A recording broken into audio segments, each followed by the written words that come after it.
తప్పిక కష్టాలో మన్నాను జలధారలను పంపావు. పగలు మేఘ స్తంభమై రాత్రి అగ్ని స్తంభమై మా తోడై నిలిచావు.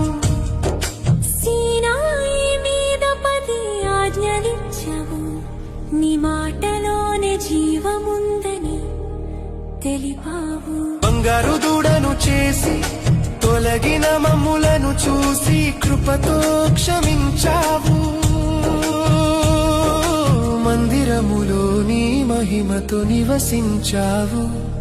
నీ ఒడిలో నిత్య విశ్రాంతి అని చూపావు.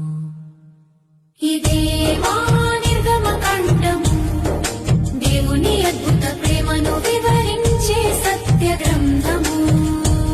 ప్రపంచ చరిత్రలో మూల స్తంభము, ప్రతి ఒక్కరికి బుద్ధి కలిగించు దృష్టాంతము.